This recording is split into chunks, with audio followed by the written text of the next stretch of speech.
Alors, dans cette vidéo, je vais essayer la dernière acquisition qui est le petit drone DJI Neo 2. Alors en fait, c'est pas vraiment un drone, c'est plutôt une caméra volante. La raison pour laquelle j'ai acheté ce drone, c'est qu'on peut l'utiliser d'après les revues que j'ai vues, sans télécommande et sans téléphone. Donc très simple d'utilisation, ce qui doit être super pour filmer des trucs en VTT, en moto tout-terrain ou en ski, voire en rando. Donc c'est le premier essai, le premier vol de l'engin. On va voir si ça marche ou pas. Le drone est censé éviter les obstacles et suivre son sujet. Donc ne pas se cracher quand on passe dans des arbres, voilà, puisqu'il a des capteurs d'évitement. Donc pour faire marcher ce drone, bon, on va appuyer sur le bouton d'allumage. Tac, le drone doit s'allumer. Voilà, c'est le cas. Pour le faire décoller, c'est très simple. Donc la mise en œuvre, il y a un petit bouton là dessous rouge, on doit le mettre là, on doit le tenir par en dessous, appuyer sur le bouton et normalement le drone se met en mode suiveur. Voilà, donc là il me filme et il est en mode suiveur, donc si je bouge, normalement le drone va me suivre. Donc au moment de vérité, on va voir si ça marche.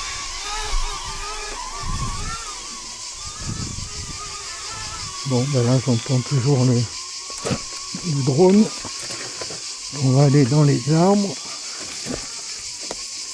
et on va voir si le drone ne se crache pas.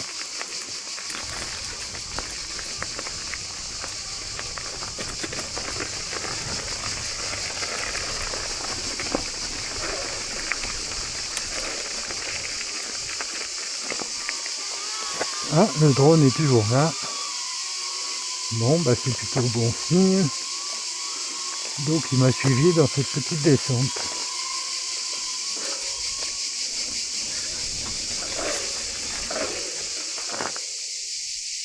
Voilà. Bon, là il y a un problème, le drone ne m'a pas suivi et il s'est posé.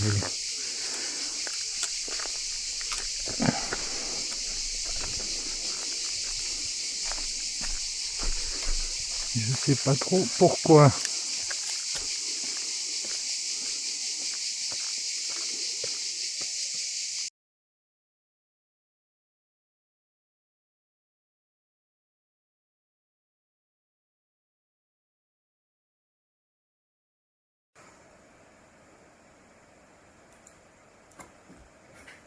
Bon, là on va regarder la vidéo du drone. Alors donc là, je commence à bouger et le drone me filme correctement.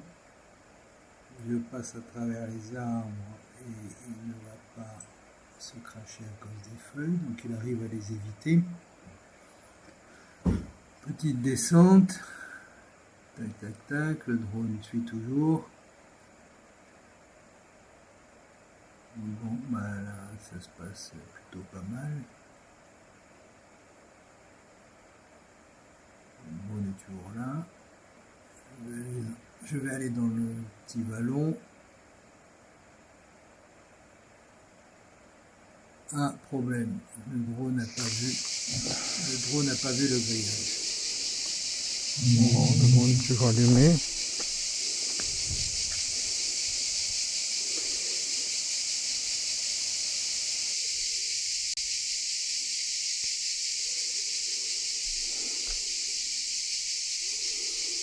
Bon, on va tout éteindre et réallumer.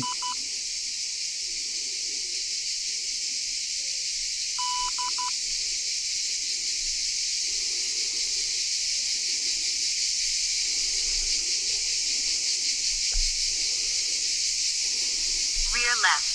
Follow. 3, 2,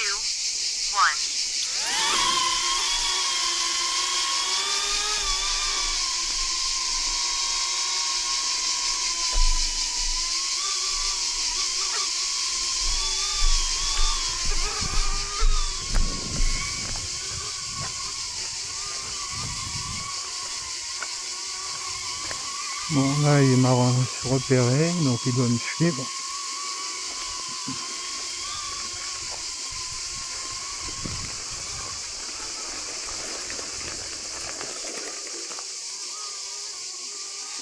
Donc je l'entends, il doit être là.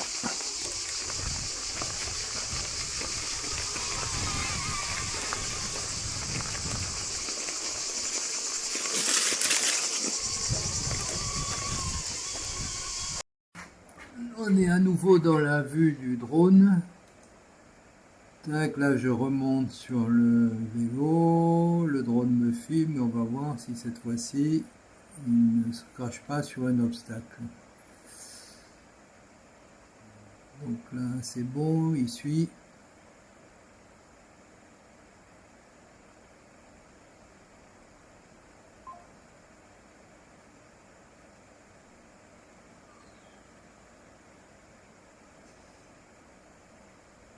Demi-tour.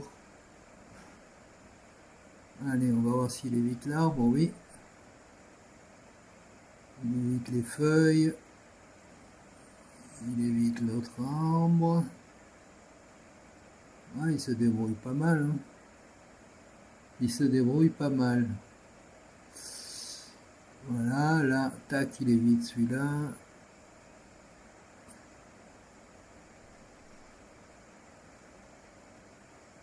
On va faire un petit tour vers le figuier. Il se fait pas prendre dans les branches. On remonte.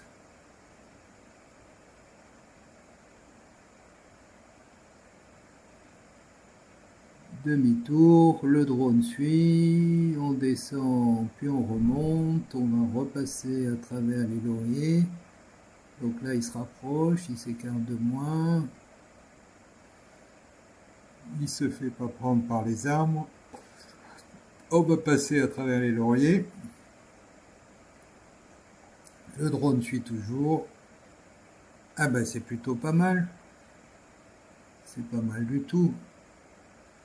Donc en fait, il voit pas les obstacles très fins. Donc genre grillage, il faut éviter de passer à côté parce que ça, il ne le verra pas. Par contre, pour les feuilles et les arbres, ça marche bien.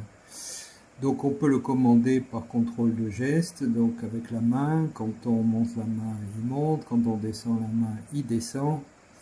Si on tourne la main à droite, il part à droite. Si on tourne la main à gauche, il part à gauche. Pour le faire s'éloigner, il faut écarter les deux mains. Et là, il s'éloigne de moi. Voilà. Et pour le faire se rapprocher de moi, il faut rapprocher les deux mains. Et là, il se rapproche. Bon, ben, ça marche super bien. Donc tout ça sans aucune télécommande et sans téléphone. Et la mise en œuvre est immédiate, ce qui, quand on est en moto ou en vélo, est vachement important. Parce qu'avec les drones classiques, il faut les connecter, il faut l'appairer entre le téléphone et la télécommande et le drone, et c'est tout ça prend 10 minutes.